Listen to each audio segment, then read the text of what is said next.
Pure Nonfiction's coverage during the Sundance Film Festival is sponsored by National Geographic Documentary Films. Esquire calls The Rescue this year's most thrilling and human documentary. To see it is to believe in both the human spirit and the miracle of human ingenuity, raves Variety. The film won 3 Critics' Choice Documentary Awards, including Best Director. It's nominated for the PGA Awards and the Cinema Eye Honors. The Rescue, from the Academy Award-winning filmmakers of Free Solo, for your consideration for Best Documentary Feature. The Rescue, now streaming on Disney+.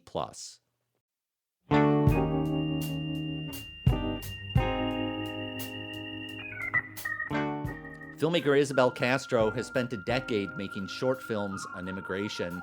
Now she makes her feature debut with the documentary Mija, premiering at Sundance.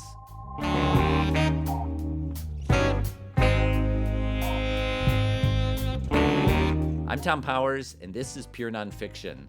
The Sundance Film Festival is underway, showcasing over 50 documentary features, shorts, and series. We've picked 5 feature docs to highlight during the festival. To help me out this week, I've enlisted my colleague Sama Ali.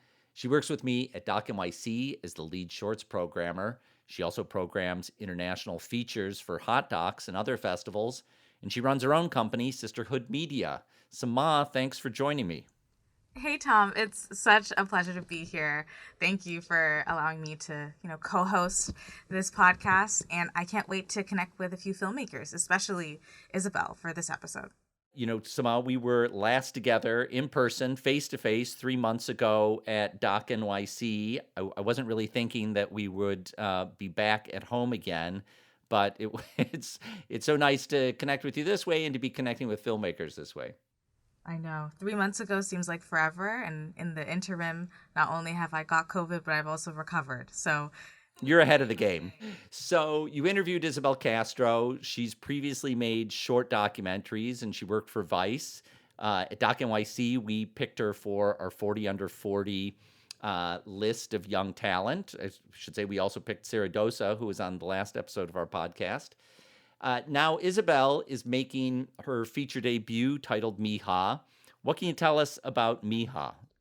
Well, Mija means a lot in Spanish, from what I understand, and most people understand it to be my daughter. And this film not only captures a lot about daughters and family responsibility, but most importantly, caretaking. And the first daughter that we meet is Doris Munoz, who's in her 20s, and she has a passion for the music business and has actually made it as a manager. We meet her while she is nurturing the career of Latinx singer Cuco. Let's hear a little of Cuco. Baby, don't cry when I am gone. Promise you're everything I want. This is for you, baby, listen, it's your song. So the film begins in 2019, before COVID, when Doris and Cuco are nonstop touring. And I should say this film is also playing in the Sundance and Next section. The festival describes this section as devoted to innovative storytelling. In the case of Mija, the film is deeply immersing us into Doris' world and uses her own words to tell her story. I was that girl in the audience dreaming, waiting for a bigger life.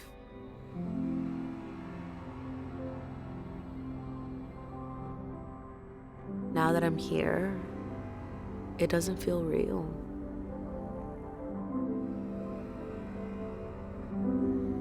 Like any second now, I'm about to wake up in my childhood bed. So what is it about Mija that stood out to you?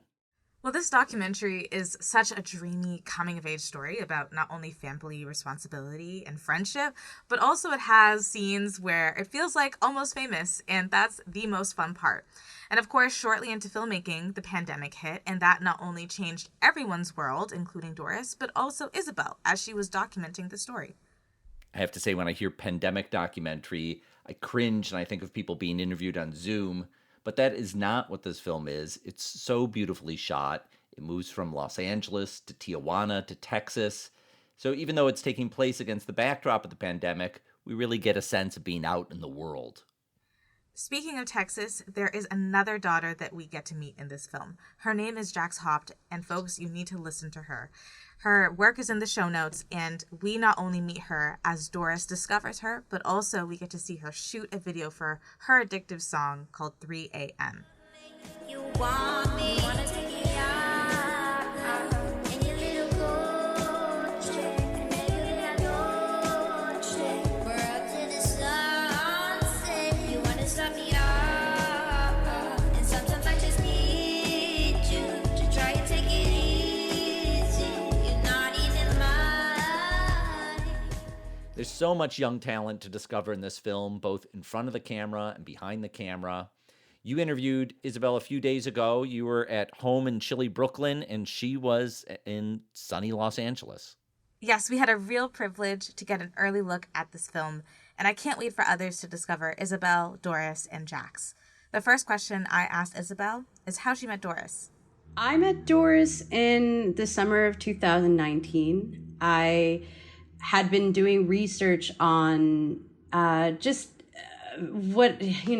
world of stories. I was trying to figure out what my next documentary would be about. And I had two guiding principles. I wanted to do a story about immigration that wasn't explicitly about immigration. I wanted to figure out a way to kind of have immigration status be a part of the character's identity, but not all of it. And the second thing that I was looking for was to find a story for and about young people. For me, it's really exciting to make work for younger audiences because I feel like it's when we're younger, we're more open to learning new things and changing our worldview. And so I was looking for a coming of age story that kind of fit those requirements. And through the research process, I came across Kuko's music and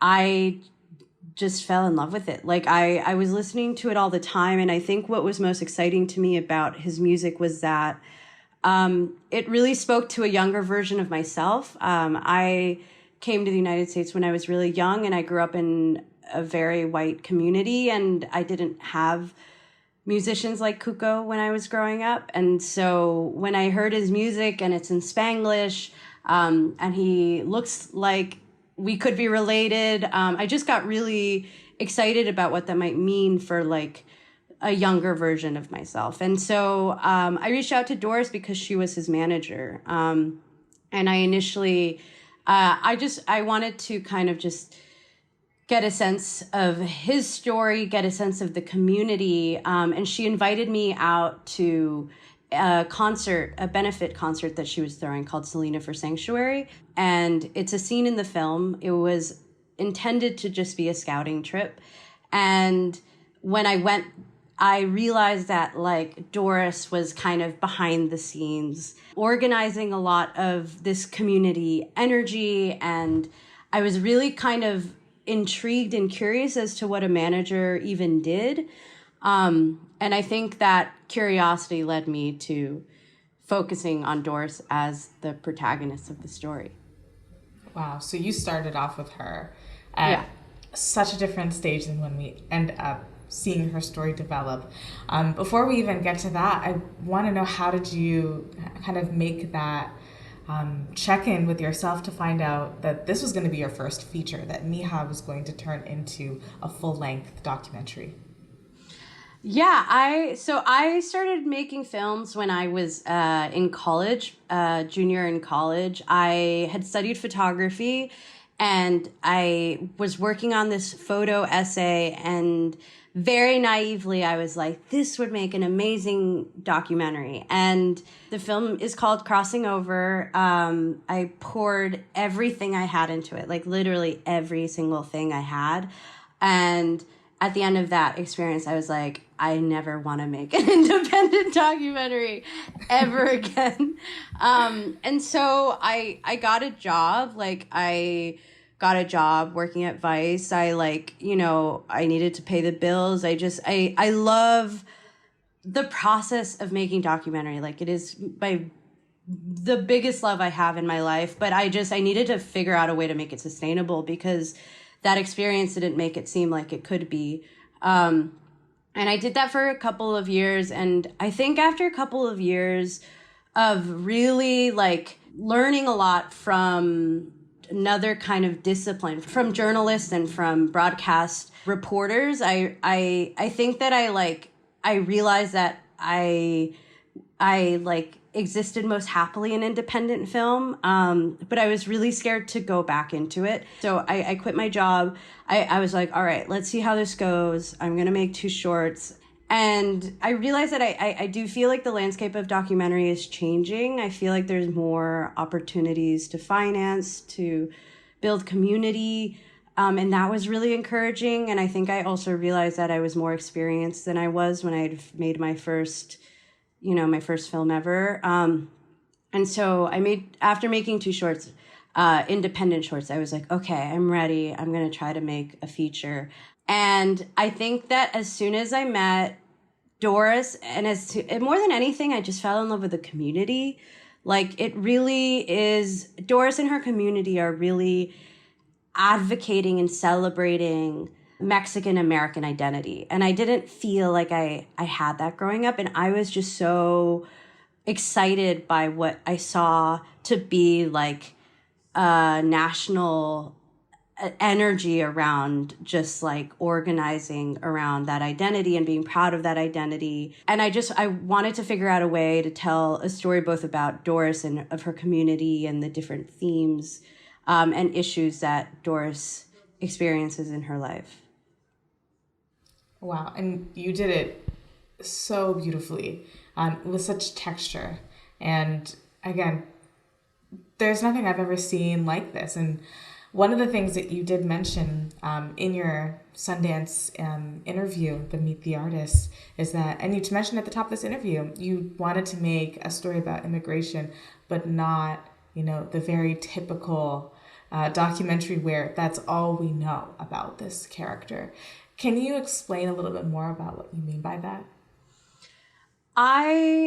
So most of my independent work has been about immigration, different stories around immigration, and both in making them and also consuming a lot of them, I've realized that there is kind of what I've found to be a pretty redundant way in which these stories are told. And I just wanted to figure out, or try to figure out, a different way of telling the story of immigration in a way that didn't exclusively center the trauma and pain of that experience. I think that it's an inevitable part of any immigration story, because to immigrate is to leave your home. I think people don't realize that that's what it boils down to. And there's a lot of pain that goes along with that. But I wanted to figure out ways of including other emotions that are a part of that experience as well, and ones that I don't see talked about as commonly. Emotions like guilt, emotions like regret, emotions like resentment, emotions like anger. And I wanted to show that all those emotions could also exist, and were also okay to feel, because through my experience, through talking to a lot of different people and families that have immigrated to this country, I've realized there's a lot of reticence about like necessarily articulating those emotions. The other thing is I really wanted to push myself to kind of use new visual and stylistic approaches towards telling a story about immigration. Given that I was looking to do a coming of age story, I just went back to basics. I thought about the things that I watched when I was growing up. And I was addicted to Sex and the City, and I loved Clueless. And those were the films that those were the characters that just stuck with me. I realized that there aren't a lot of characters like that are people of color. And so I wanted to utilize the device of voiceover to give intimate access into the protagonist, in this case, in Doris's mind, through voiceover, because it's a tool that I always kind of connected with very easily when I was coming of age. And I also just wanted to shift the tone. So, I talked about like the different emotions that I wanted to explore and the different the different style that I wanted to approach that with. But overall, just tonally, I wanted to hold space for pain and loss while also being funny and silly and, showing that people make mistakes and just kind of complicating the narrative of what it means to immigrate to this country. And my hope is that Mija kind of got closer to doing like a different way of telling a story around immigration. I think not only did you knock that out, but you did sprinkle in moments of Clueless in there. So you did an excellent job, especially car scenes. It felt so dreamy, yet so real. And as I mentioned earlier, it does offer that texture that you were trying to give in this kind of teenage dream coming of age film. Now, Mija starts off, as you mentioned, not in the pandemic, but when COVID-19 hits, there is such a change in what happens in Doris's career and story trajectory. How are you able to really change the story world as all of our worlds were changing alongside this production? I mean, another comp that I didn't mention, but I did think it would be like Almost Famous, but make it Chicano. Like, I was so excited to like go on tour and be on the van, and that's kind of what I had envisioned. And very quickly realized it was going to be something very different. I think that I, along with the rest of the world, fell into like a free-falling existential crisis. I mean, and knowing what and how to do this film was a big part of that. Like I knew, so I have a lot of experience in breaking news. I knew that the story was going to shape Doris's life and her family's life, and I was completely willing to step into the challenge of just like following what that might look like. There was some sorrow, at least initially, at like kind of having to get rid of like my preconceived ideas of what this film was going to be like. And I think as soon as I made peace with that, I was like, okay, I am literally just a passenger in this story. Like I thought I had kind of come up with like a roadmap for what the film was going to look like and had my beats and had my story arc. And then all of that was just thrown out the window. At the beginning of the pandemic, her family still hadn't heard about their papers. Trump suspended all pending green card applications.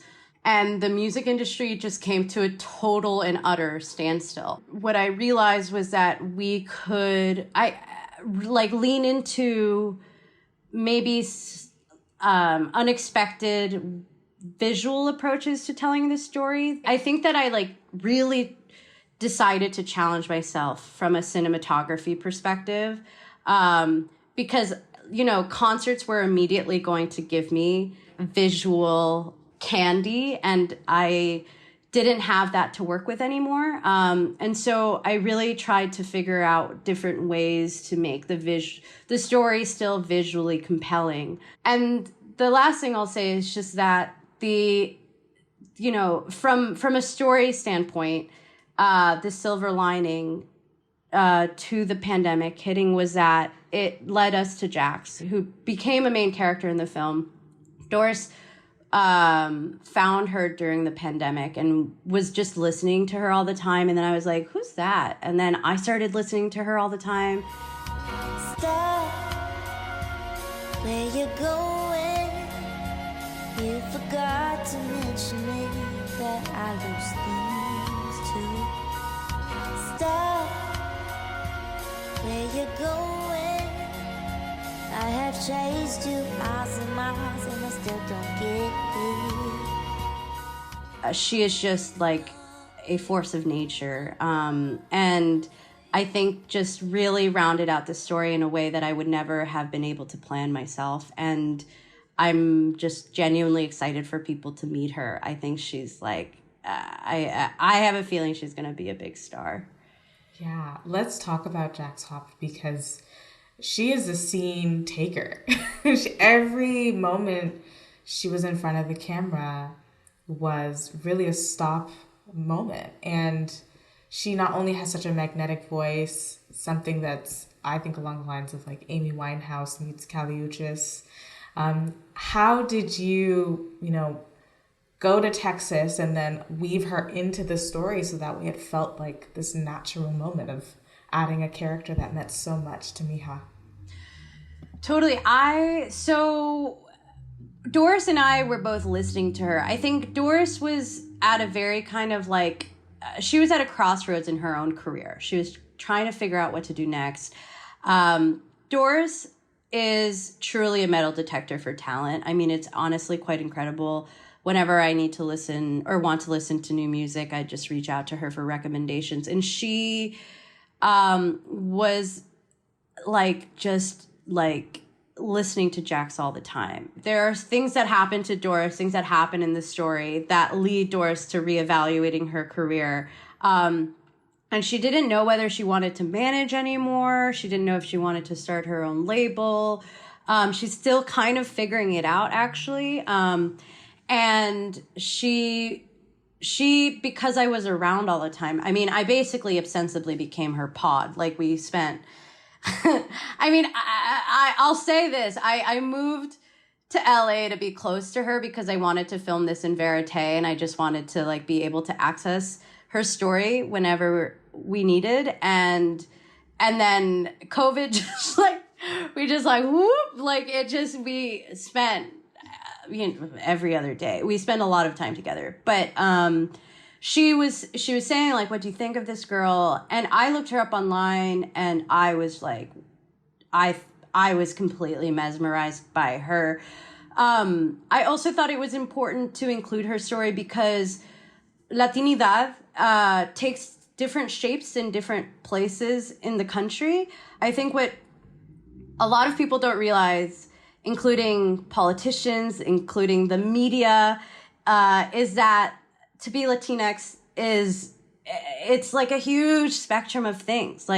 It transcends race and goes across socioeconomics. And I think that popular culture has this bad habit of just identifying it as this one thing. I was really kind of mesmerized by the Chicano community here in LA, but I did want to show that ultimately what Doris is doing, which is trying to build better representation for the Latino community, it goes beyond just Chicano identity in LA. And so I thought it was important to show someone like Jax, who is Latina and from Texas. So I reached out to her. I mean, with Doris's permission, I reached out to her first, actually, because I wanted to be able to build a relationship with Jax independent of Doris. I think previously it had been really difficult because Doris is a manager, was a manager. And so she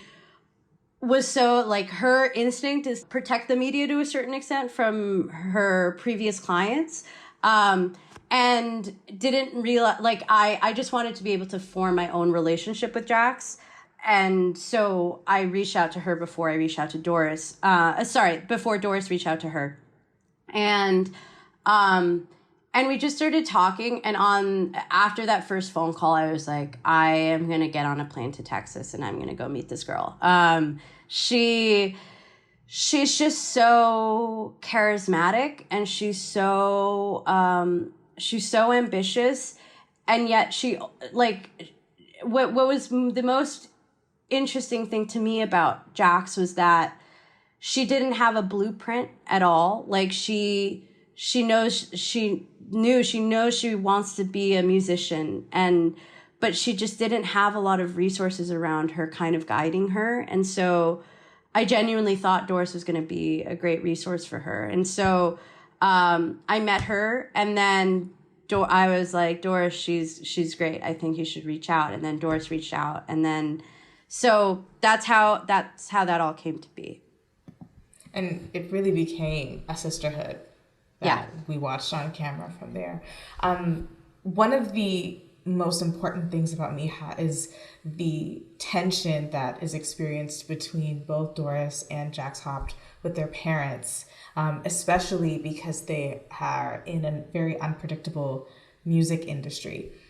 It particularly becomes emotional with Jack's character as it becomes a very difficult moment with her parents that I don't want to give away, but is so heart-wrenching to see. And it ultimately comes down to the question of her thinking of her identity because she's born in the US compared to her parents that are undocumented.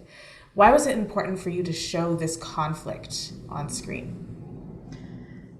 Yeah, I mean, at its heart, Mija is about what it means to be the daughter of immigrants. I think that through Doris's story and Jax's story, the film explores different facets of what that means.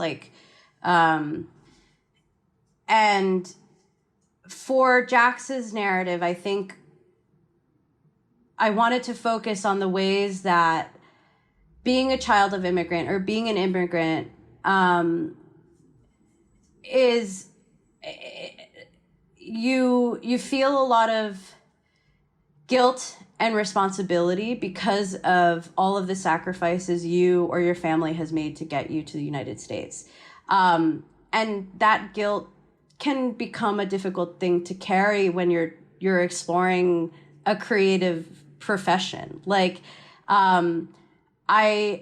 My personal experience is very different from Jax's. Me and my family got our green cards before I was 18, but there was still a lot of ambivalence about exploring a career in filmmaking because it just doesn't feel like the responsible thing to do.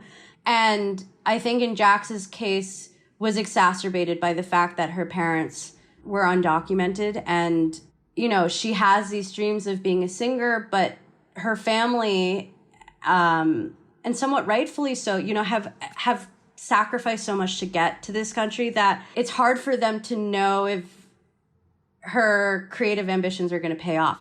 It's a very risky and daunting profession to take on. And it was really important for me to show that because I bring up the Billie Eilish doc all the time. I really love that documentary. And I think the reason that I loved it was because it showed how Billie's family was such a huge component to her success. And when we talk about representation for minorities in industries, in film industries or music industries, in most industries, I think one of the biggest challenges that minority communities face is support from their families or from their communities. I don't want to be prescriptive, but it is, at least for the immigrant experience, an additional hurdle to get over.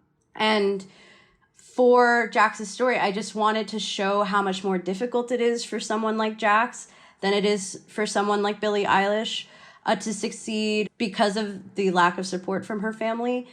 My hope is that in seeing that, it might show people how important it is to have these industries go out of their way to support people like Jax and to give people like Jax a shot. I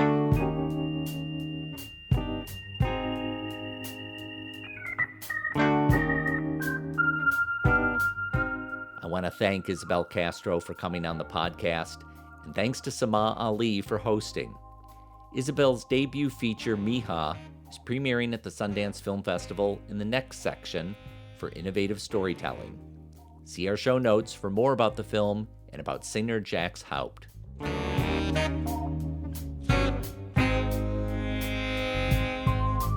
Our Sundance coverage is sponsored by National Geographic Documentary Films. We have 3 more episodes during the festival rolling out in the coming days. Thanks to our team, series producer Hannah Nordenswan and web designer Cross Strategy. Our theme music is composed by Andre Williams, and our executive producer is Rafaela Nehausen. You can follow us on Twitter, Instagram, and Facebook at Pure Nonfiction.